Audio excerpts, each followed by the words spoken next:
You don't think much about the dead when you start working around them. Not at first. I was 26 when I took the overnight job at Hillside Crematorium.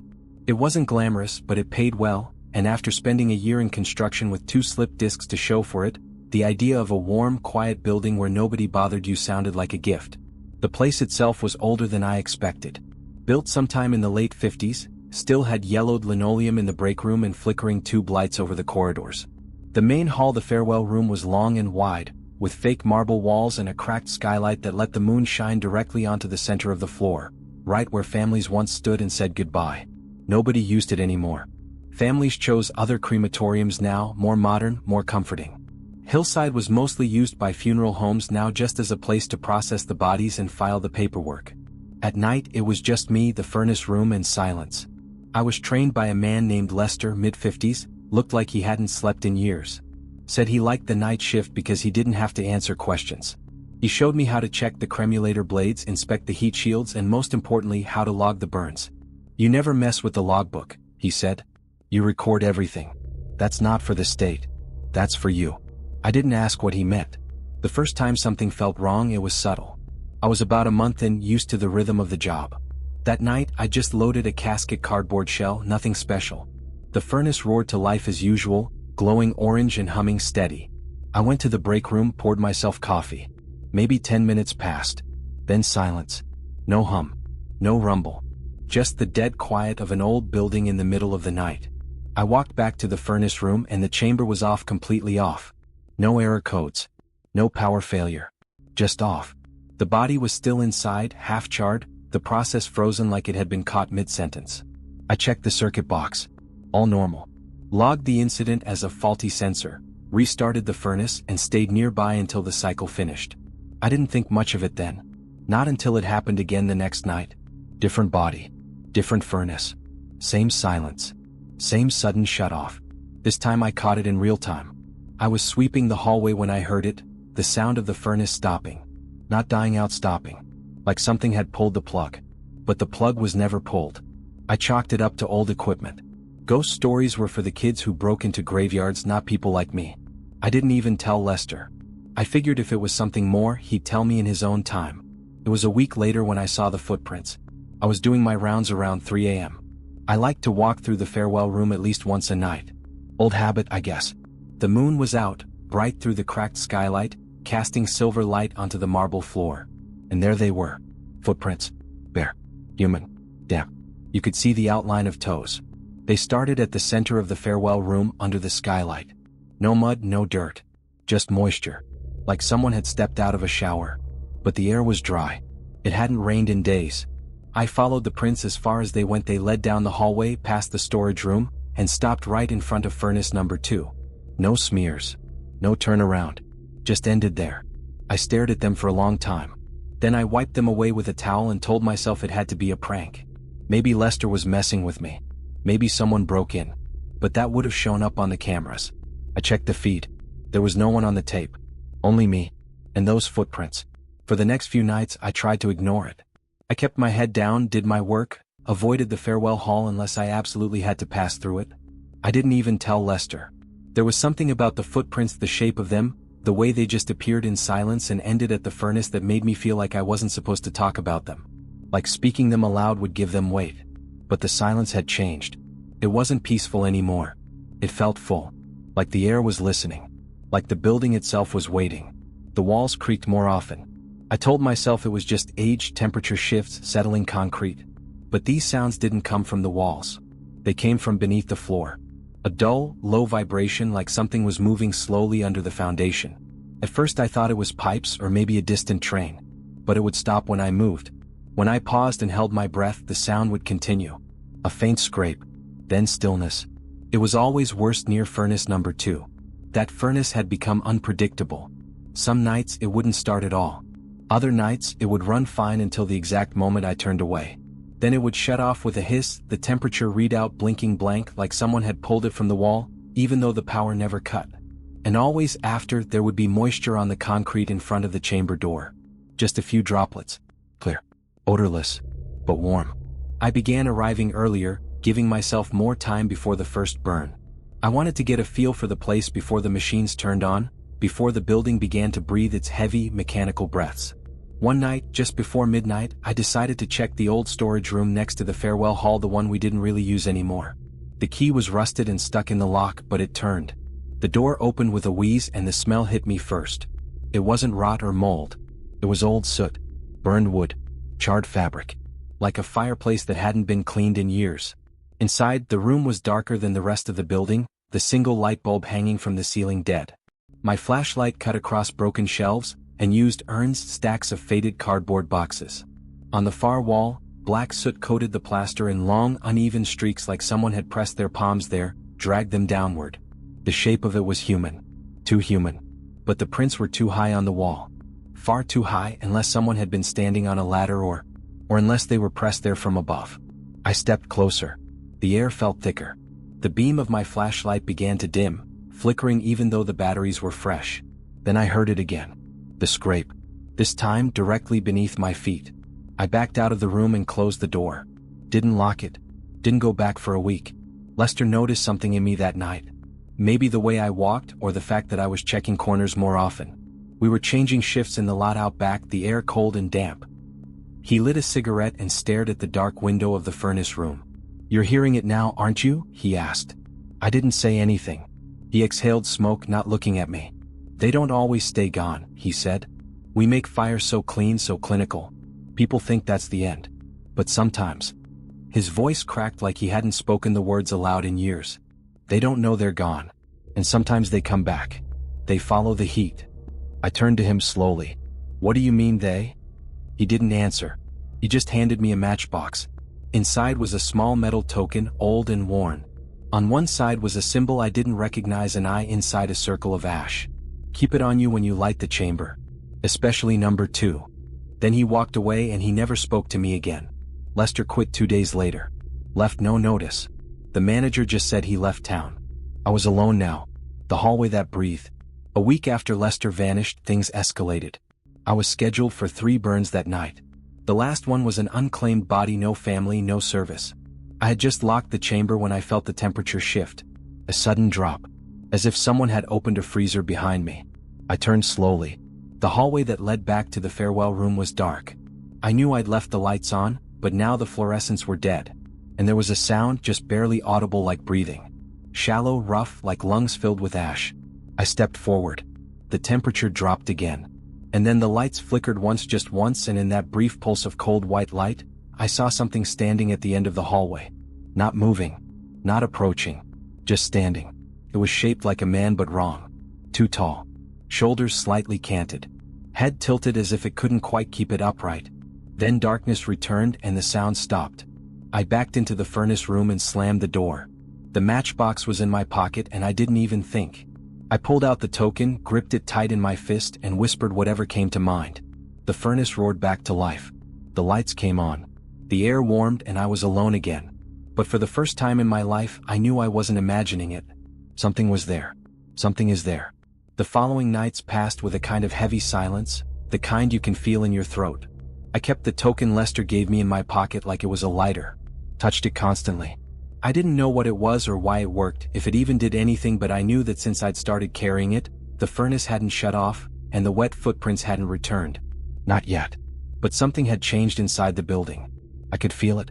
The air was heavier. The lights took longer to warm up when I flipped the switches. The digital clocks on the panels blinked midnight when I entered the chamber room each night, like time itself had reset. And I'd started waking up at strange hours when I went home to sleep. Not to dreams, but to the smell of burning hair. I showered twice. Threw my clothes into sealed trash bags. But the smell followed me. It clung to the walls of my apartment. Seeped into my skin. It was a Tuesday night when they brought in the one I can't forget. There was no name on the paperwork. No date of birth. Just a toe tag with a number and a black slash across the tag, like someone had meant to cross it out and stopped halfway. She came in a black vinyl pouch. The delivery guy looked pale when I signed the form. He wouldn't meet my eyes. "I didn't unzip it," he said. "They told me not to." "Who told you?" I asked. He just walked away. I moved the body to the cold chamber. Left it there. I didn't want to touch it again that night. But even before I turned the lights out, I noticed that the cold had come back. That deep, unnatural cold that didn't belong to weather or metal. And for the first time in all my shifts at Hillside, I left the furnace off that night. Something inside me said, "Don't burn her. Not yet." At home, my phone refused to hold charge. My television turned itself on at 3:17 a.m., blasting static loud enough to shake the table. The screen was black and white, but I could see something moving in the snow, something long and slow, dragging itself from the left side of the screen to the right. No sound. No voice. Just movement. Then the screen went dark again. No input. No signal. Just my face in the reflection, eyes wide, lips pale. And behind me for just a second, a shadow standing in the kitchen doorway. I didn't turn around. I didn't need to. I drove back to Hillside before sunrise, just to be near the building. It was the only place where whatever this was seemed contained. I don't know why. Maybe because the walls had soaked in so much death they kept things trapped inside. Maybe because the furnaces fed it, kept it fed so it didn't have to follow anyone home. But now I had invited it out. Now it knew where I lived. That evening, I told myself I'd burn the nameless woman first thing after dark. That I'd follow the checklist, say a few words, whatever felt right, and move on. I suited up. Gloves, apron, mask. But when I pulled her out of the chamber, the cold was gone. She was warm. The bag was slightly damp, like condensation had formed on the inside. The temperature gauge in the room blinked 82 degrees Fahrenheit, far too warm for a body locker. I hesitated. Then I opened the zipper halfway. What I saw inside was not right. The face was intact, perfectly preserved. The skin pale but clean. Her eyes were closed, her mouth shut. She didn't look dead. She looked like she was asleep. But more than that, she looked familiar. Not like someone I'd met, but someone I'd seen. On the edge of a dream. In the reflection on the TV. Maybe even standing at the end of the hallway that night the lights went out. There was a scar across her left cheek. A thin line that had been stitched once, long ago. And around her wrist, beneath the fold of a hospital band, was a small charm bracelet. One charm. A silver circle with a symbol etched into it. An eye inside a ring of ash. Just like the token Lester had given me. I zipped the bag shut. Locked the wheels on the gurney. I didn't move for what felt like hours. I waited until midnight. Then I wheeled her into furnace number 2. I did everything by the book, triple-checked the log, primed the chamber, sealed the hatch. I placed the token on the control panel. Then I turned the key. The chamber hissed, the fans engaged, and the interior began to glow orange. The body didn't move, of course. The flames enveloped it. But then the color started to change. Not the usual yellow to red transition. No, this was blue. A piercing, unnatural blue, like gas leaking into air, shimmering with heat but leaving no ash. And the furnace began to scream. Not the mechanical groan of stressed metal. A high human scream.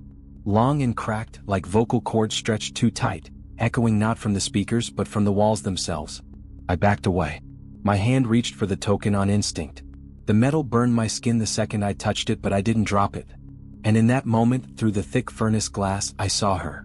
Standing. Inside. Looking at me. Her eyes wide open. Her skin untouched by flame. Her mouth opened slowly as if forming words, but the sound was still only screaming. Then the glass cracked. Just once. A single hairline fracture across the middle. I hit the emergency shutoff. The fire died instantly. When I opened the chamber, the inside was empty. No body. No bones. No ash. Just footprints. Wet. Bare. Leading from the center of the chamber. Out onto the floor. That night I didn't go home. After the footprints emerged from the furnace, I stood frozen, staring at them as they dried into the concrete floor. The warmth from the chamber still pulsed into the air behind me, but the room itself felt cold again, unnaturally so. Not the cold of temperature, but of presence. The kind that settles on your skin like invisible frost, like standing too close to something that was once human but no longer is. I followed the footprints. They went in a straight line past the chamber doors, past the supply room, through the double metal doors leading to the farewell hall.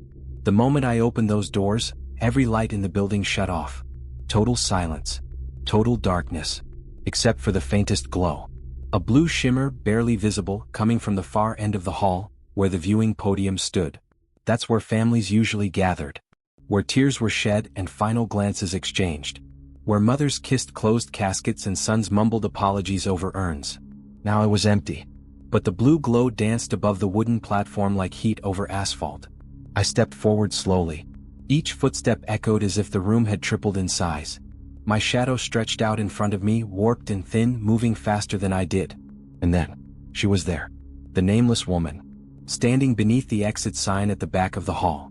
Wearing the black vinyl bag like a coat, unzipped and open, her skin gleaming in the soft blue light. Her eyes were wide. Not angry. Not hollow. But alert. Focused. Watching me like she'd been waiting longer than I could understand. Her mouth moved. No sound came out. I stood still, breathing through my teeth, afraid to blink. Then she turned, slowly, and began walking toward the curtain behind the podium, the one that led to the old and used hallway where they used to keep caskets and ceremonial items we no longer used. I didn't follow her. Not at first. I just stood there, watching her vanish into the dark fold of velvet. And then the lights snapped on, all at once, buzzing with electric fatigue. She was gone. But the air still shimmered. And in the silence that followed, I heard a voice not in my ears, but behind my ribs. You opened the door. For the next 3 nights I didn't sleep. Not at home. Not at Hillside. I stayed in my car in the parking lot, lights off, engine running, staring at the crematorium like it might try to crawl away. And that's when I began to see other things. The woman was never alone. I started seeing movement inside the building after hours. Figures pacing behind the tinted windows. Long shadows that stretched the wrong way. I once saw a man in a full suit, hair slicked, jaw shattered, just standing in the stairwell, looking out toward the lot where I sat. And the screams started again. Not from the furnaces. From the walls. Somewhere inside that building, behind the drywall and concrete, something had woken up. Something we'd kept fed and silent for years without even knowing. The fire hadn't destroyed her. It had freed her. And in doing so, it had given others permission to follow. I remembered what Lester said before he left. They don't always stay gone. They follow the heat. But now it wasn't just the heat. Now they had names again. Now they had places to go. And I had opened the door. I went back inside on the 4th night. I had a plan, half-hatched, desperate. It was either bravery or sleep deprivation. I had read something online about salt, about ash circles, about fire not destroying certain kinds of spirits but binding them if done properly. It was nonsense probably. But I had no priest. No priest would come. I tried. I took the token Lester gave me. Wrapped it in a linen cloth. I soaked the cloth in lighter fluid. Then I walked to furnace number 2, opened the chamber and stepped inside. It was cold. Colder than any freezer, but dry. Hollow. Like a cave under the sea. I placed the wrapped token at the back of the chamber. I closed the hatch. And I turned the key. This time the fire didn't resist. It roared to life so violently the walls shook. The chamber glowed not blue but white. Blinding. Pure. And from inside that fire I saw them. All of them. Men, women, children, shadows of the forgotten. The nameless. The unburied. The ones who died alone or wrongly or too soon. Their eyes weren't vengeful. They weren't cruel. They were just stuck. But one figure stepped forward. Her. The woman. She reached into the flames, not toward me but toward the token. And she smiled. Then everything turned to light. They found me in the morning, unconscious near the furnace. No burns. No injuries. The chamber was cold. The wrapped cloth was gone. But the furnace readout showed an internal temp spike of 2,200 degrees Fahrenheit for exactly 8 minutes, an impossible number. The metal inside had fused. Furnace number 2 has never worked again. They sealed it, and I never returned. I quit. Moved. Changed my number. But some nights I still hear the scrape. In hotel rooms. In bus stops. Behind mirrors. Because I did open the door. And what I burned wasn't just a body. It was an invitation. Now when I sleep I don't dream. I see. I see the farewell hall, always empty but never still. I see the footprints. I see her standing beneath the exit sign, waiting. Watching. Don't forget to subscribe and like if you like this story.